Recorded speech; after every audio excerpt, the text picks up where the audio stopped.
ജനങ്ങൾ ഇതെല്ലാം നോക്കിയിരുന്നു കൊണ്ട് ഇതിനൊക്കെ ഒരു മറുപടിയായിട്ട് കോൺഗ്രസിന് വോട്ട് ചെയ്യുവാൻ വേണ്ടി ജനങ്ങൾ തയ്യാറായതിൻ്റെ ഫലമായിട്ടാണ് നമുക്ക് ഇത്രയും വലിയൊരു വിജയമുണ്ടായത്. തങ്ങളുടെ രാജാവ് നഗ്നനാണ് എന്ന് പറയുവാൻ ഇവർ തയ്യാറായില്ല എന്നുള്ളതാണ്. മുഖ്യമന്ത്രി ചെയ്യുന്ന എന്താണോ അതിനെല്ലാം രാജാവ് പറയുന്നതെല്ലാം അനുസരിക്കുന്ന രീതിയിലേക്ക് ഈ പറയുന്ന സംവിധാനങ്ങളെല്ലാം മാറി. അങ്ങനെയുള്ളൊരു സംവിധാനത്തെ വിശ്വസിക്കുവാൻ കേരളത്തിലെ ജനങ്ങൾ തയ്യാറായില്ല. ഇപ്പോൾ ഞാൻ എഴുതിയേക്കുന്ന നോവൽ എന്ന് പറയുന്നത് കൃഷ്ണൻ്റെ ഗണപതി പത്രോസിൻ്റെയും എന്നാണ്. അതിൻ്റെ കവർ പേജ് റിലീസ് ചെയ്യുന്ന സമയം എന്ന് പറയുന്നത് ഈ നന്ദഗോവിന്ദ ഭജൻസുമായി ബന്ധപ്പെട്ടൊരു വിഷയം നടക്കുമ്പോഴാണ്. അതുകൊണ്ട് ആ കവർ പേജ് തന്നെ ഏതാണ്ട് ആ ഒരു വിഷയത്തിന് എതിരായിട്ട് പ്രതികരിക്കുന്ന രീതിയിലേക്ക് ആ കവർ പേജ് പോയി എന്നുള്ളതാണ്. അരാഷ്ട്രീയവാദികളായി ആളുകൾ മാറരുത് എന്നുള്ളതാണ് എനിക്ക് ഏറ്റവും കൂടുതൽ യുവാക്കളോട് അഭ്യർത്ഥിക്കാനുള്ളത്. നമുക്കൊരു രാഷ്ട്രീയം വേണം. ആ രാഷ്ട്രീയം എന്ന് പറയുന്നത് കൊടി പിടിക്കാനോ സമരം ചെയ്യുവാനോ അല്ലെങ്കിൽ അടിപിടിക്കാനോ ഒന്നും പോകുന്ന രാഷ്ട്രീയമായിരിക്കില്ല. നമുക്ക് നമ്മുടേതായ ഒരു രാഷ്ട്രീയ ലൈൻ ഉണ്ടാവണം എപ്പോഴും. എന്നാലേ നമുക്ക് സമൂഹത്തിനെ നോക്കിക്കാണുവാൻ സാധിക്കത്തുള്ളൂ.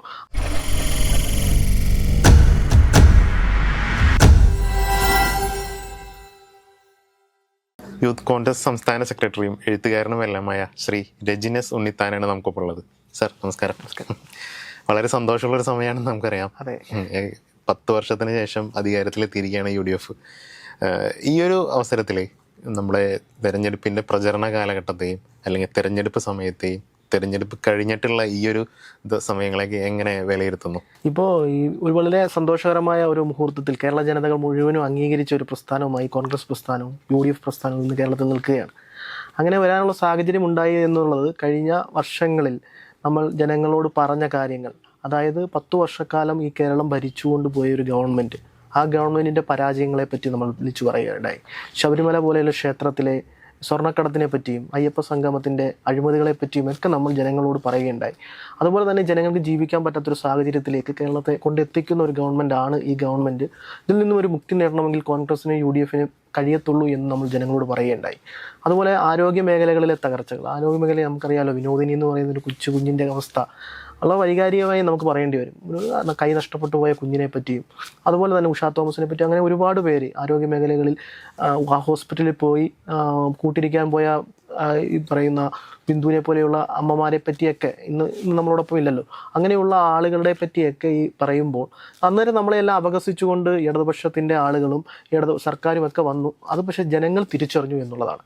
ജനങ്ങൾ ഇതെല്ലാം നോക്കിയിരുന്നു കൊണ്ട് ഇതിനൊക്കെ ഒരു മറുപടിയായിട്ട് കോൺഗ്രസിന് വോട്ട് ചെയ്യുവാൻ വേണ്ടി ജനങ്ങൾ തയ്യാറായതിൻ്റെ ഫലമായിട്ടാണ് നമുക്ക് ഇത്രയും വലിയൊരു വിജയമുണ്ടായത്.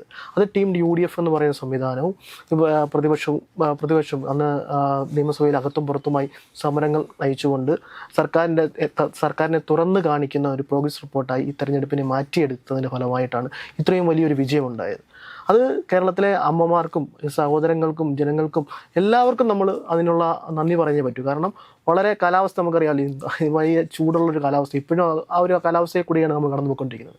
പക്ഷേ പോളിംഗ് ബൂത്തിലേക്ക് വന്നുകൊണ്ടിരുന്ന ജനപ്രാതിനിധ്യം വനിതകളൊക്കെ ആ പോളിംഗ് ബൂത്തിലേക്ക് വരുന്നത് കാണുമ്പോൾ തന്നെ നമുക്ക് അറിയാമായിരുന്നു ഇത്രയും വലിയൊരു വിജയത്തിലേക്ക് നമ്മൾ പോകുന്നുണ്ടോ എന്ന്. കാരണം അവരുടെ അമർഷമായിരുന്നു, ഒരു സർക്കാരിനെതിരെയുള്ളൊരു അമർഷം രേഖപ്പെടുത്തുവാൻ വേണ്ടി, അല്ലെങ്കിൽ ഇനിയും നമുക്കിവിടെ ജീവിക്കണമെങ്കിൽ, കേരളത്തിലെ ഇനിയും വരുന്ന തലമുറയ്ക്ക് ഇവിടെ ജീവിക്കണമെങ്കിൽ, ഇവിടുത്തെ സൗകര്യങ്ങൾ മെച്ചപ്പെടുത്തണമെങ്കിൽ ഈ പറയുന്ന രീതികളെല്ലാം മാറണം.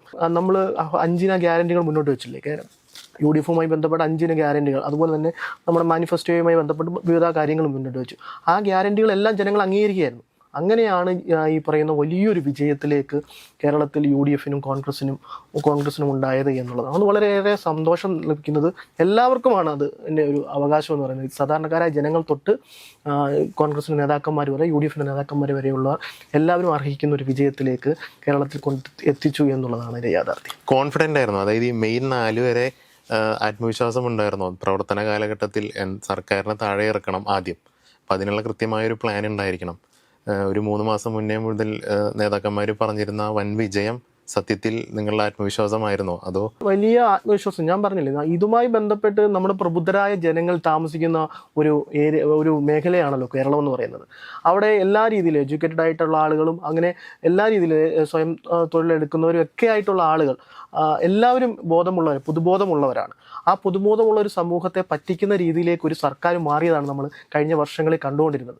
അതിനെല്ലാം കണക്ക് വീട്ടുവാൻ വേണ്ടി, പ്രതിഷേധിക്കുവാൻ വേണ്ടി ജനങ്ങൾ ഈ പറയുന്ന തെരഞ്ഞെടുപ്പിനെ എടുക്കും എന്ന് നമുക്കറിയാമായിരുന്നു. അതിനെ വിശ്വാസത്തിൽ എടുക്കുവാൻ, അതായത് ഞങ്ങളെ ഭരിക്കുവാൻ, കേരളത്തിനെ മുന്നോട്ട് കൊണ്ടുപോകാൻ വേണ്ടി UDF സാധിക്കുകയുള്ളൂ എന്ന് നമ്മൾ പറയുമ്പോൾ അത് അതേപോലെ അംഗീകരിക്കുന്ന രീതിയിലേക്ക് ജനങ്ങൾ അതിന് തയ്യാറായി എന്നുള്ളതാണ് എൻ്റെ യാഥാർത്ഥ്യം. അതുകൊണ്ടാണ് ഇത്രയും വലിയൊരു അതിന് നല്ല കോൺഫിഡൻസിലായിരുന്നു UDF പ്രവർത്തകരെല്ലാവരും. ഈ പറയുന്ന മത്സരിക്കുന്ന 140 മണ്ഡലങ്ങളിലും ഉള്ള സ്ഥാനാർത്ഥികളെ ഏറ്റവും കൂടുതൽ മെച്ചപ്പെട്ടത്. ഉദാഹരണമല്ലേ, ധർമ്മടത്ത് പോലും പിണറായി വിജയനെ പോലെയുള്ള മുഖ്യമന്ത്രി എത്രത്തോളം പുറകിലേക്ക് പോകുന്നുണ്ട്, 5 ഘട്ടങ്ങളിൽ വരെ പുറകിലേക്ക് പോകുന്ന ഒരു അവസ്ഥ നമ്മൾ കണ്ടതാണ്. പാർട്ടി സെക്രട്ടറിയുടെ ഭാര്യ മത്സരിക്കുമ്പോൾ ആ പാർട്ടി സെക്രട്ടറിയുടെ ഭാര്യ തോൽക്കുകയാണ്. CPM-ൻ്റെ നേതാക്കന്മാരായിട്ടിരുന്നവർ പയ്യന്നല്ലൂരും തളിപ്പറമ്പിലും അമ്പലപ്പുഴയിലും ഒക്കെ CPM-ൻ്റെ നേതാക്കന്മാരായിട്ടിരുന്നവർ ആ പാർട്ടിയുടെ തെറ്റുകുറ്റങ്ങൾ ചൂണ്ടിക്കാണിച്ചതിൻ്റെ പേരിൽ അവിടെ വലിയ രീതിയിൽ ആക്രമണം ഉണ്ടായതിൻ്റെ പേരിൽ സ്വതന്ത്ര സ്ഥാനാർത്ഥികളായി കോൺഗ്രസും UDF-ഉം പിന്തുണ കൊടുക്കുന്ന സ്വതന്ത്ര സ്ഥാനാർത്ഥികളായി മത്സരിച്ച് വലിയ വിജയത്തിലേക്ക് വന്നതായി നമ്മൾ കണ്ടതല്ലേ. അങ്ങനെ പൊതുവെ ഈ ട്രെൻഡ് അനുകൂലമായിട്ടുള്ളൊരു സാഹചര്യത്തിലേക്ക് വരും എന്നുള്ള ആത്മവിശ്വാസത്തിൽ തന്നെയാണ് കോൺഗ്രസ് ഈ തെരഞ്ഞെടുപ്പിനെ നേരിട്ടുള്ളത് എന്നുള്ളതാണ് അതിൻ്റെ യാഥാർത്ഥ്യം. കേവലം ഭരണവിരുദ്ധ വികാരം എന്ന് പറഞ്ഞ് ഈ ഒരു വൻ വിജയത്തെ നമുക്ക് താഴ്ത്തിക്കെട്ടാനാവില്ല. ശരി, ഒരിക്കലും പറ്റത്തില്ല. ഭരണവിരുദ്ധ വികാരം മാത്രമല്ല, ഇതിനകത്ത് ഭരണവിരുദ്ധ വികാരം ഉണ്ടായിരുന്നോ എന്ന് ചോദിച്ചാൽ ഉണ്ടായിരുന്നു. കാരണം ഈ സർക്കാരിനെ താഴെ ഇറക്കുവാൻ വേണ്ടി തയ്യാറായി ജനങ്ങൾ നിൽക്കുകയായിരുന്നു. മറിച്ച് ഈ പറയുന്ന രീതിയിലേക്ക് ഈ കോൺഗ്രസിനെ പോലെയുള്ള ഒരു ഗവൺമെൻറ്, കോൺഗ്രസിന് നേതൃത്വം കൊടുക്കുന്ന ഒരു UDF-ൻ്റെ ഗവൺമെൻറ് വരണം എന്നുള്ളത് ഈ ജനങ്ങളുടെ ആവശ്യകതയായിട്ട് വന്നു. ഇവിടെ നമുക്കറിയാമല്ലോ, PSC പോലെയുള്ള ഉദ്യോഗാർത്ഥികൾ ജോലി കിട്ടാത്തൊരവസ്ഥയിൽ സെക്രട്ടേറിയറ്റിന് മുന്നിൽ സമരം ചെയ്യുന്നത് നമ്മൾ കണ്ടു. ആശാവർക്കർമാരായ അമ്മമാർ സമരം ചെയ്യുന്നത് നമ്മൾ കണ്ടു. ഈ സമരങ്ങളൊക്കെ ഒരിക്കലും സമരസംഘടന എന്ന് പറയുന്ന CPM-നോ LDF-നോ അതിനെയൊക്കെ മുഖം തിരിച്ച് കാണിക്കുന്ന രീതിയിലേക്ക് ഈ പറയുന്ന സംഘടനകൾ മാറി എന്നുള്ളതാണ്. തങ്ങളുടെ രാജാവ് നഗ്നനാണ് എന്ന് പറയുവാൻ ഇവർ തയ്യാറായില്ല എന്നുള്ളതാണ്. മുഖ്യമന്ത്രി ചെയ്യുന്ന എന്താണോ അതിനെല്ലാം രാജാവ് പറയുന്നതെല്ലാം അനുസരിക്കുന്ന രീതിയിലേക്ക് ഈ പറയുന്ന സംവിധാനങ്ങളെല്ലാം മാറി. അങ്ങനെയുള്ളൊരു സംവിധാനത്തെ വിശ്വസിക്കുവാൻ കേരളത്തിലെ ജനങ്ങൾ തയ്യാറായില്ല. സമരപക്ഷം എന്നൊക്കെ പറയുന്നുണ്ടെങ്കിൽ പോലും സമരം ചെയ്യുന്നവരെ എങ്ങനെയൊക്കെ അവഗണിക്കാമോ അല്ലെങ്കിൽ അപകീർത്തിപ്പെടുത്താമോ. നമുക്കറിയാമല്ലോ, ആശാവർക്കർമാരെയൊക്കെ എത്ര രീതിയിലാണ് ഇവരെ അപകീർത്തിപ്പെടുത്താൻ ശ്രമിച്ചത്. PSC ഉദ്യോഗാർത്ഥികളെ എങ്ങനെയാണ്. അങ്ങനെ സമരം ചെയ്യുന്നവരെ പോലും അപകീർത്തിപ്പെടുത്തുന്നതും ആക്ഷേപിക്കുന്നതുമായി ഒരു ലൈനിലേക്ക് CPM പോലെയുള്ള LDF സംഘടനകളൊക്കെ മാറിയതിൻ്റെ ഫലം അവർക്ക് ആർക്കും വിശ്വാസമില്ലാത്തൊരു പാർട്ടിയായി ഇന്ന് കേരളത്തിലെ CPM LDF മാറി. അവിടെ ഏറ്റവും കൂടുതൽ വിശ്വാസത്തിലെടുക്കാൻ പറ്റുന്ന ഒരു സംവിധാനമായി കോൺഗ്രസിനെയും UDF-നെയും ജനങ്ങൾ ചേർത്ത് പിടിച്ചു എന്നുള്ളതാണ് ഈ തെരഞ്ഞെടുപ്പിൻ്റെ ഏറ്റവും വലിയ ഒരു മനോഹാരിത എന്നുള്ളത്. എന്തായാലും നിങ്ങളുടെ പ്രവർത്തനങ്ങളെല്ലാം വിജയം കണ്ടു, വിഷൻ കറക്റ്റായിരുന്നു, ഭരണത്തിലെത്തി. ഇനിയുള്ള 5 വർഷം, കഴിഞ്ഞ 10 വർഷത്തെ എല്ലാ ഫോൾസും നിങ്ങളുടെ മനസ്സിലുണ്ട്. അന്നത്തെ ഭരണകൂടത്തിൻ്റെ തെറ്റുകളെല്ലാം അറിയാം. അപ്പോൾ അതെല്ലാം പരിഹരിച്ചുകൊണ്ട് പുതിയൊരു സർക്കാർ വരുമ്പോൾ അടുത്ത 5 വർഷം, കാരണം 5 വർഷത്തിനപ്പുറവും കേരളമുണ്ട്, അവിടെയും നമുക്ക് ഭരിക്കണം എന്നുള്ളൊരു ചിന്ത ഉണ്ടാവുമല്ലോ. അപ്പോൾ എന്തൊക്കെയായിരിക്കും മുന്നിലുള്ള ഒരു വിഷൻസ്? നമ്മുടെ ഗവൺമെൻറ്, ഉമ്മൻചാണ്ടിയുടെ ഗവൺമെൻറ് നമ്മൾ എടുത്ത് വെച്ച് നോക്കാൻ മതി. ഉമ്മൻചാണ്ടിയുടെ ഗവൺമെൻറ്റിൻ്റെ പ്രോഗ്രസ് കാർഡ് നമ്മുടെ മുന്നിലേക്ക് വരുമ്പോൾ ഇപ്പോൾ ഇവർ ഉദ്ഘാടനം ചെയ്ത വിഴിഞ്ഞം പദ്ധതി, കൊച്ചി, നമ്മൾ എറണാകുളത്താണ് നിൽക്കുന്നത്, കൊച്ചി മെട്രോ, കണ്ണൂർ എയർപോർട്ട്, അങ്ങനെയുള്ള മെഡിക്കൽ കോളേജുകൾ, പുതിയ മെഡിക്കൽ കോളേജുകൾ, അങ്ങനെയുള്ള കാര്യങ്ങളെല്ലാം കൊണ്ടുവരുന്നത് ഉമ്മൻചാണ്ടി ഗവൺമെൻറ്റാണ്. ഒരു 5 വർഷത്തെ കാലയളവിലാണ് കൊണ്ടുവരുന്നത്. അതുപോലെ തന്നെ ജനങ്ങളെ ഏറ്റവും കൂടി ചേർത്ത് പിടിക്കുവാൻ വേണ്ടിയുള്ള കാരുണ്യ ചികിത്സാ പദ്ധതി ഇപ്പം മുടങ്ങിപ്പോയിരിക്കുന്നത് ഗവൺമെൻറ്റിൻ്റെ കാലത്ത്. അതുപോലെ ജനസമ്പർക്ക പരിപാടിയിലൂടെ ഒരുപാട് പേർക്കാണ് അതിൻ്റെ ആനുകൂല്യങ്ങൾ കിട്ടിക്കൊണ്ടിരുന്നത്. അങ്ങനെയൊക്കെയുള്ള പരിപാടികളായിരുന്നു ആ ഗവൺമെൻറ് മുന്നോട്ട് വെച്ചത്. അതൊക്കെ തുടരുവാൻ ഈ ഗവൺമെൻറ് തയ്യാറാവും എന്നുള്ളതാണ്. പുതിയ പുതിയ വികസന സംരംഭങ്ങൾ കേരളത്തിൽ ഉണ്ടാവും എന്നുള്ളതാണ്. ഇവിടുത്തെ ഉദ്യോഗാർത്ഥികൾക്കൊക്കെ ജോലി ലഭിക്കാൻ ഉള്ള രീതിയിലേക്ക് കേരളം മെച്ചപ്പെട്ട രീതിയിലേക്ക് മാറും എന്നുള്ളതാണ്. അതുപോലെ തന്നെ നമുക്ക് ഏറ്റവും കൂടുതൽ പ്രയാസകരമായിട്ടുള്ളത് ഈ നാട്ടിലെ ലഹരി മാഫിയകൾ. നമുക്കറിയാമല്ലോ, നമുക്കൊരു 2016 മുമ്പായിട്ട് MDMA കേസുകൾ അല്ലെങ്കിൽ സിന്തറ്റിക് ലഹരി കേസുകൾ എന്നൊക്കെ പറയുമ്പോൾ നമുക്ക് പരിശോധിച്ച് കഴിഞ്ഞാൽ അങ്ങനെയുള്ള കേസുകൾ കുറവായിരുന്നു കേരളത്തിൽ. പക്ഷേ കഴിഞ്ഞ 10 വർഷക്കാലമായിട്ട് കേരളം ഒരു ഹബ്ബായിട്ട് മാറി, ലഹരികളുടെ ഒരു ഹബ്ബായിട്ട് ഈ നാടിന് മാറിയിരിക്കുകയാണ്. കുഞ്ഞുങ്ങളെ പോലും നമുക്ക് വിശ്വസിക്കാൻ പറ്റുന്നില്ല. ക്യാമ്പസുകൾ, സ്കൂളുകൾ, അവിടെയെല്ലാം ഈ രീതിയിലേക്ക് വന്നിരിക്കുകയാണ്. പക്ഷേ അവിടെയൊക്കെ ചുമ്മാ ക്യാമ്പ് നടത്തിയിട്ടോ അങ്ങനെയൊന്നും കാര്യങ്ങളില്ല. ഇതിനെ ഉന്മൂലനം ചെയ്യണമെങ്കിൽ അതിൻ്റെതായ മാസ്റ്റർ പ്ലാൻ ഉണ്ട്. അത് കഴിഞ്ഞ ഉമ്മൻചാണ്ടി ഗവൺമെൻറ് ഇരുന്നപ്പോൾ ഈ പറയുന്ന ഓപ്പറേഷൻ കുബേര എന്നൊക്കെ പറയുന്ന രമേശ് ചെന്നിത്തല ആഭ്യന്തരമന്ത്രി ആയിരുന്നപ്പോൾ കൊണ്ടുവരുന്ന സംവിധാനങ്ങളൊക്കെ നമുക്കറിയാമല്ലോ. ഈ ബ്ലേഡ് മാഫിയൊക്കെ ആയിട്ട് ബന്ധപ്പെട്ട് നടന്നതും, ഇപ്പം നിതിൻ രാജിൻ്റെ ആത്മഹത്യയുമായി ബന്ധപ്പെട്ട് ഈ ലോൺ ആപ്പിനെ പറ്റിയൊക്കെ നമ്മൾ സംസാരിക്കുമ്പോൾ അത് ഓപ്പറേഷൻ കുബേരയൊക്കെ പറ്റി നമുക്ക് താരതമ്യം ചെയ്ത് പോകേണ്ടി വരും. അപ്പോൾ അങ്ങനെയുള്ള സാഹചര്യങ്ങളിൽ ഇതിനെയൊക്കെ ഉന്മൂലനം ചെയ്യണമെങ്കിൽ ലഹരി മാഫിയകളെയൊക്കെ ഈ നാട്ടിൽ നിന്നും ഒഴിവാക്കുന്ന രീതിയിൽ രീതിയിലേക്ക് സ്വസ്ഥമായ ഒരു അന്തരീക്ഷത്തിൽ നമുക്ക് ഇവിടെ ജീവിക്കുവാൻ വേണ്ടുന്ന ഒരു മാസ്റ്റർ പ്ലാനും ഒക്കെ ആയിട്ട് മുന്നോട്ട് പോകുന്ന രീതിയിലേക്കായിരിക്കും UDF ഗവൺമെൻറ് ഇവിടെ ഈ 5 വർഷം മുന്നോട്ട് കൊണ്ടുപോകുന്നത് എന്നുള്ളതാണ്. ഇപ്പോൾ ഈ ലഹരി വിരുദ്ധ ക്യാമ്പയിനുകളുടെ കാര്യം പറഞ്ഞു, ലഹരി മാഫിയകളുടെ കാര്യം പറഞ്ഞു.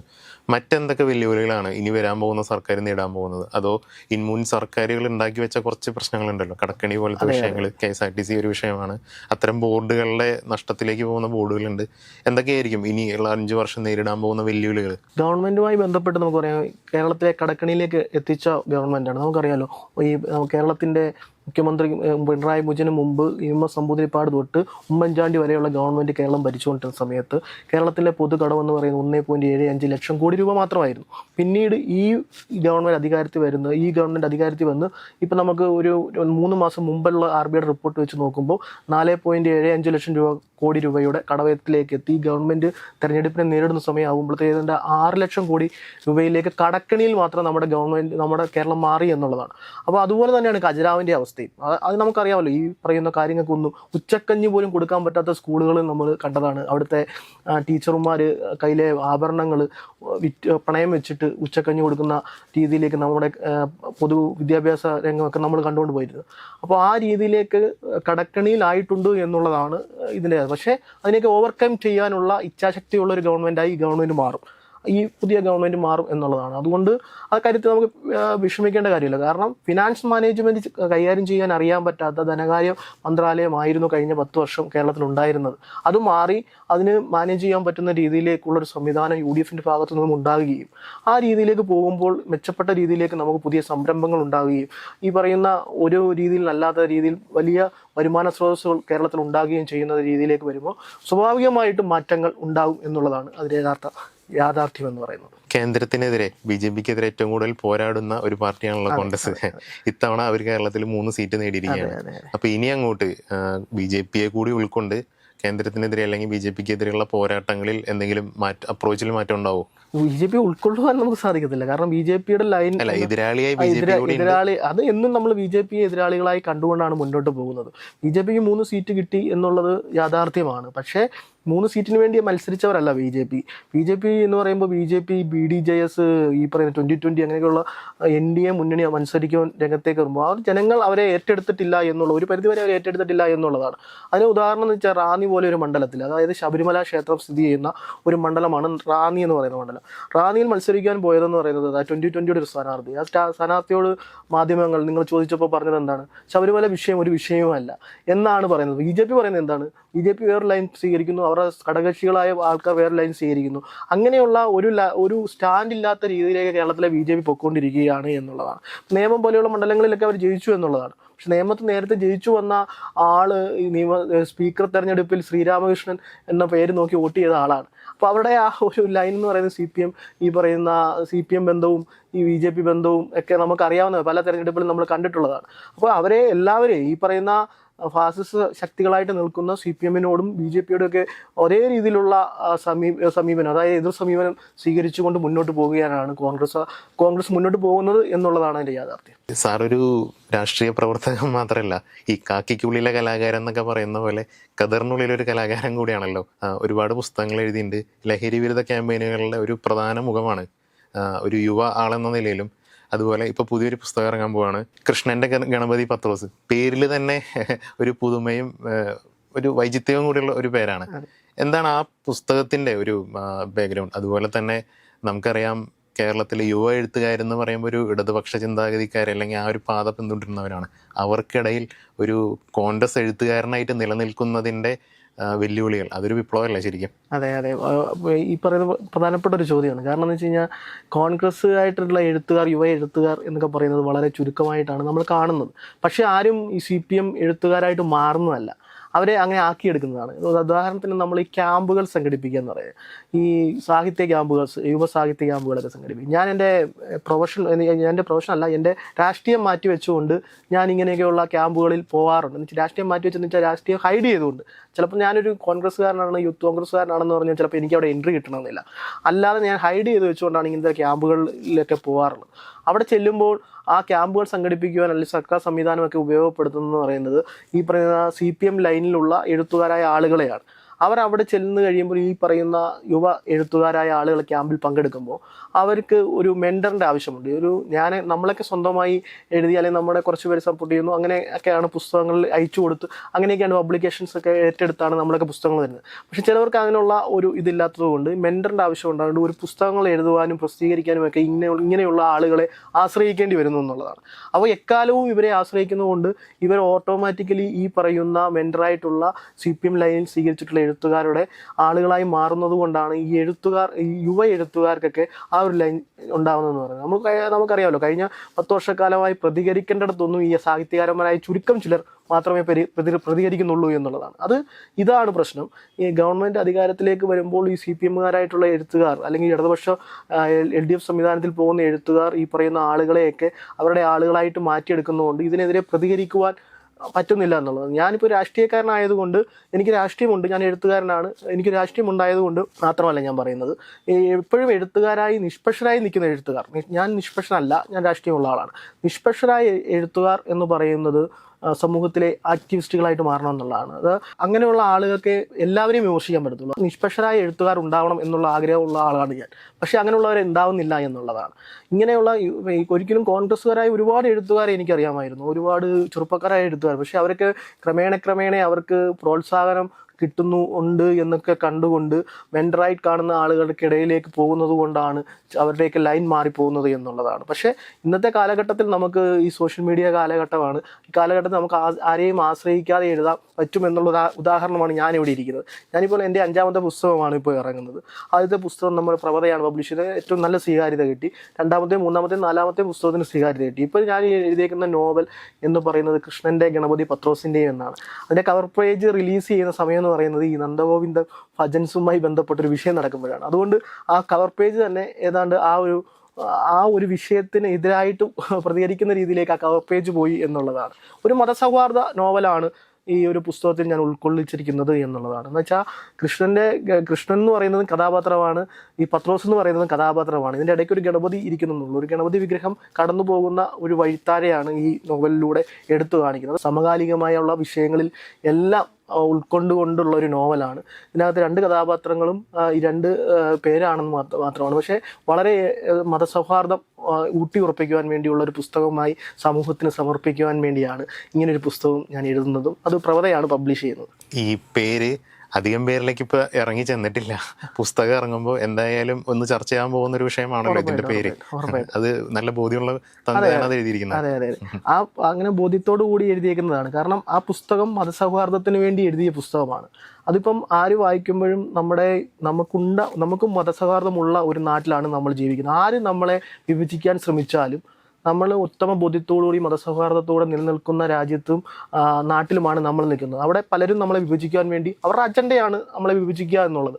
പക്ഷേ ആ അജണ്ടകൾ നടപ്പിലാകില്ല എന്ന് തെളിയിക്കുന്ന ഒരു പുസ്തകമായി ഈ പുസ്തകം മാറും എന്നുള്ള ഉറപ്പോടുകൂടിയാണ് ഞാൻ ഈ പുസ്തകം എഴുതിയിരിക്കുന്നത് എന്നുള്ളതാണ്. സാറിൻ്റെ എഴുത്തുകളിലും ഒരു രാഷ്ട്രീയം ഉണ്ടല്ലോ. ഈ ലഹരി വിരുദ്ധ ക്യാമ്പയിനുകളിലെ പ്രധാന മുഖം, അതുപോലെ തന്നെ ഈ മറ്റേ ആർത്തവം പോലത്തെ വിഷയങ്ങളിൽ ഓപ്പണായിട്ട് തുറന്നെഴുതുന്ന ഒരാളെന്ന നിലയിൽ ഇത്തരം വിഷയങ്ങൾ കൈകാര്യം ചെയ്യുമ്പോൾ ഒരു പൊതുപ്രവർത്തകൻ കൂടിയാണ്, അതിനൊരു വെല്ലുവിളിയില്ലേ? ഉറപ്പായിട്ടും.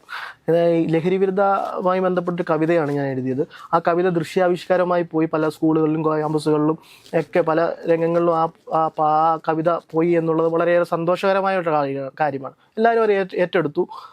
അതുമായി ബന്ധപ്പെട്ട് എന്നെ സംബന്ധിച്ച് അത് സമൂഹത്തിനോട് എനിക്ക് ചെയ്യാൻ പറ്റുന്ന ഒരു വലിയ കാര്യമായിട്ട്, അതുകൊണ്ട് ഒരുപാട് പേര് ലഹരി ഉപേക്ഷിച്ചോ എന്നുള്ളതല്ല, എങ്കിലും സമൂഹത്തിന് ബോധ്യമുള്ള രീതിയിലേക്ക് ആ ഒരു കവിത പോയി എന്നുള്ളതിൽ വളരെയേറെ സന്തോഷമുണ്ട്. പക്ഷേ അതിനുപോലും നമ്മുടെ ഇപ്പോഴത്തെ ചില എഴുത്തുകാർ ചിലരൊക്കെ ശ്രമിക്കുന്നുണ്ടെങ്കിലും ലഹരിക്കെതിരെ പോലും പ്രതികരിക്കാൻ ചില എഴുത്തുകാർക്ക് സാധിക്കുന്നില്ല എന്നുള്ളത് കാരണം ഞാനൊന്നും പറയുന്നില്ല. പക്ഷേ ഈ പറയുന്ന രീതിയിലേക്ക് അത് പോയി എന്നുള്ളതാണ്. പിന്നെ ഈ ആർത്തവം അലങ്കാരം എന്ന് പറയുന്ന ഒരു പെൺകുട്ടിയെ സംബന്ധിച്ച് ആർത്തവ സമയത്ത് ഉണ്ടാകുന്ന ഒരു വിഷമങ്ങളെപ്പറ്റി പ്രയാസങ്ങളെപ്പറ്റി എഴുതിയ പുസ്തകം. അപ്പോൾ ആ പുസ്തകം എഴുതിയിട്ട് ഞാനൊരു ചർച്ചയ്ക്ക്, അതായത് പുസ്തക ചർച്ചയുമായി ബന്ധപ്പെട്ട് ക്യാബിൽ പങ്കെടുത്തുകൊണ്ടിരിക്കുമ്പോൾ എൻ്റെ ഒരു എഴുത്തുകാരിയായ ഒരാൾ എന്നോട് ചോദിച്ചു, എങ്ങനെ സ്ത്രീകളുടെ ആർത്തവത്തെ പറ്റി എങ്ങനെ പുരുഷന് മനസ്സിലാക്കും മനസ്സിലാകും എന്നുള്ളത്. പക്ഷേ പുരുഷനായ എനിക്ക് എൻ്റെ അമ്മയെയും പെങ്ങളെയും ഭാര്യയൊക്കെ മനസ്സിലാക്കാൻ സാധിക്കുന്നുണ്ടെങ്കിൽ അവർ ആ സമയത്ത് അനുഭവിക്കുന്ന പ്രയാസങ്ങൾ, ആർത്തവം കൊണ്ട് അനുഭവിക്കുന്ന പ്രയാസങ്ങളെ പറ്റിയും നമുക്ക് മനസ്സിലാക്കാൻ സാധിക്കുമെന്നുള്ളതാണ്. അപ്പോൾ അതിനെപ്പറ്റി എഴുതുന്ന അവരുടെ ആ പ്രയാസങ്ങൾ മനസ്സിലാക്കാൻ, ഇത് അനുഭവിച്ചുകൊണ്ട് മനസ്സിലാക്കാനുള്ള ഇതില്ലെങ്കിൽ പോലും അവരെ അറിഞ്ഞു കഴിഞ്ഞാൽ നമുക്ക് മനസ്സിലാക്കാം. പെണ്ണാവണമെന്നില്ല, ഇല്ല, പെണ്ണാവണമെന്നില്ല. അത് അറിയുന്നവനാവണം പുരുഷൻ എന്നുള്ളതാണ് എൻ്റെ ഒരു ഒപ്പീനിയൻ എന്ന് പറയുന്നത്. കാരണം അത് അവരെയും മനസ്സിലാക്കാൻ പറ്റുന്ന ആളാവണം എന്നുള്ളതാണ്. അതാണ് ആർത്തവം അലങ്കാരം എന്ന് പറയുന്ന രീതിയിലേക്ക് ആ ഒരു ഈ പോഷൻ പോയത് എന്നുള്ളതാണ്. ഇനി എന്തൊക്കെയാണ് മുന്നോട്ടുള്ള പ്ലാനുകൾ ഭാവിയിൽ? കാരണം രാഷ്ട്രീയ പ്രവർത്തനമാണെങ്കിലും എഴുത്തുകാരൻ എന്ന നിലയിലും എന്തെങ്കിലും പ്ലാൻ ഉണ്ടോ ഓൾറെഡി? അതെ, നമ്മൾ നമുക്ക് സമൂഹത്തിന് വേണ്ടപ്പെട്ട എഴുത്തുകൾ എഴുതണം എന്നുള്ളതാണ്. ഇപ്പോൾ സിദ്ധാർത്ഥിൻ്റെ വിഷയവുമായി ബന്ധപ്പെട്ട്, സിദ്ധാർത്ഥ് എന്ന് പറയുന്ന ചെറുപ്പക്കാരൻ ഈ പൂക്കോട്ടയിലെ വിഷയവുമായി ബന്ധപ്പെട്ട് ഞാൻ നോക്കുമ്പോൾ ആരും അതിനെപ്പറ്റി എഴുതുവാൻ ധൈര്യം കാണിക്കുന്നത് അത് വലിയൊരു പ്രയാസമാണ്. ഇപ്പം തന്നെ നമ്മുടെ മാനിഫെസ്റ്റോയിൽ തന്നെ അതുമായി ബന്ധപ്പെട്ട് റാഗിങ്ങിനെതിരെയുള്ള സിദ്ധാർത്ഥിൻ്റെ പേരിൽ തന്നെയാണ് ആ ഒരു ക്യാമ്പയിൻ പൊയ്ക്കൊണ്ടിരിക്കുന്നത്. അപ്പോൾ ആ ഒരു വിഷയത്തെപ്പറ്റി പോലും അന്ന് നമ്മുടെ സാമൂഹ്യ പ്രവർത്തകരോ അല്ലെങ്കിൽ ഈ പറയുന്ന സാംസ്കാരിക പ്രവർത്തകരോ ഒക്കെ വളരെ ചുരുക്കം പേരാണ് അതിനെപ്പറ്റി എഴുതുന്നത്. പക്ഷേ എനിക്ക് അതിനെപ്പറ്റി എഴുതുവാൻ തോന്നിയതും ആ വീട്ടിൽ ആ പുസ്തകവുമായി ആ സിദ്ധാർത്ഥിൻ്റെ അമ്മയെ കാണാൻ ചെന്നപ്പോൾ ആ അമ്മ എന്നോട് പറഞ്ഞത് എഴുത്തുകാരായിട്ടുള്ള ആരും അങ്ങനെ ഇത് വന്നിട്ടില്ല എന്നുള്ള രീതിയിൽ സംസാരിക്കുക. അങ്ങനെ സമൂഹത്തിന് വേണ്ടുന്ന കാര്യങ്ങൾ, ഇപ്പം ഞാനൊരു പക്ഷം പിടിച്ചുള്ള ഒരു എഴുത്തുകാരനാണെങ്കിൽ പോലും, എന്ന് വെച്ചാൽ കോൺഗ്രസ്സുകാരനായ ഒരു എഴുത്തുകാരനാണെങ്കിൽ പോലും നമുക്ക് സമൂഹത്തിൽ നിൽക്കുന്ന അനീതികൾക്കെതിരെ ചലിപ്പിക്കുവാൻ നമ്മുടെ പേനകൾക്ക് സാധിക്കണം. അത് ഏത് എഴുത്തുകാരായാലും സാധിക്കണം. അങ്ങനെ ഉണ്ടായാൽ മാത്രമേ സമൂഹത്തിൽ നന്മ വരുന്ന കാര്യങ്ങൾ എഴുതി മുന്നോട്ട് പോകുവാൻ ആഗ്രഹിക്കുന്ന ഒരു എഴുത്തുകാരനാണ് ഞാൻ എന്നുള്ളതാണ്.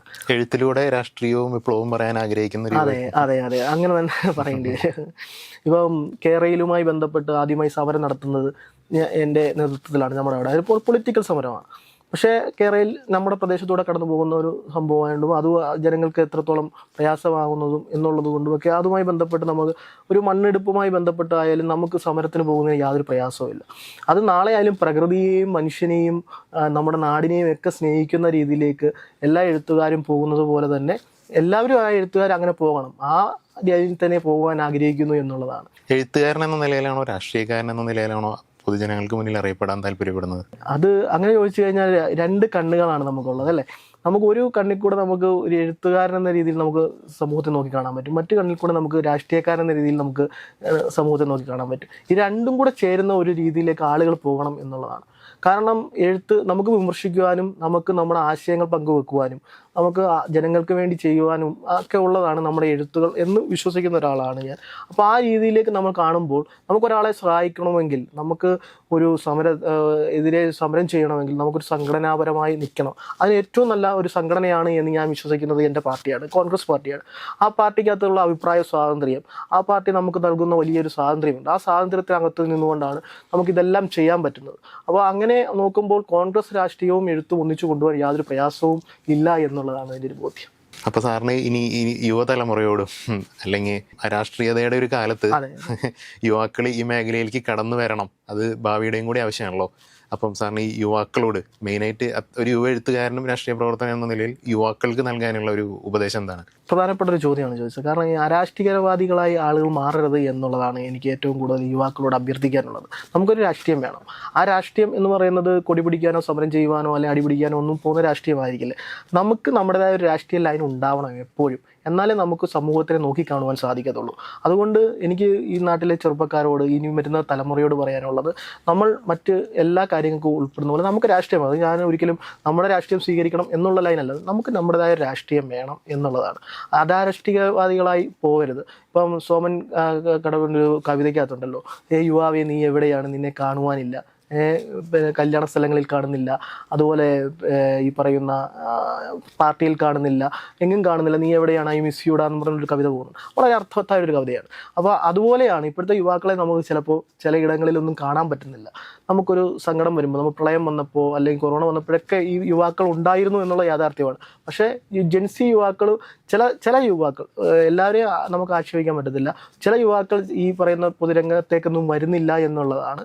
അവരവരുടേതായ ലോകത്തേക്ക് ഉണ്ട് എന്നുള്ളതാണ്. ചിലപ്പോൾ അത് സമൂഹത്തിന് വലിയ പ്രയാസകരമായ ഒരു രീതിയിലേക്ക് പോകും. പക്ഷേ എല്ലാവരും എല്ലാത്തിലും ഇടപെടുന്ന രീതിയിലേക്ക് മുന്നോട്ട് വരണം. എന്നാലേ നമുക്കൊരു വലിയ നല്ലൊരു നാടിനെയും നല്ലൊരു യുവത്വത്തെയൊക്കെ കെട്ടിപ്പിടിക്കുവാൻ സാധിക്കത്തുള്ളൂ എന്നുള്ളതാണ് അതിൻ്റെ ഒരു യാഥാർത്ഥ്യബോധം.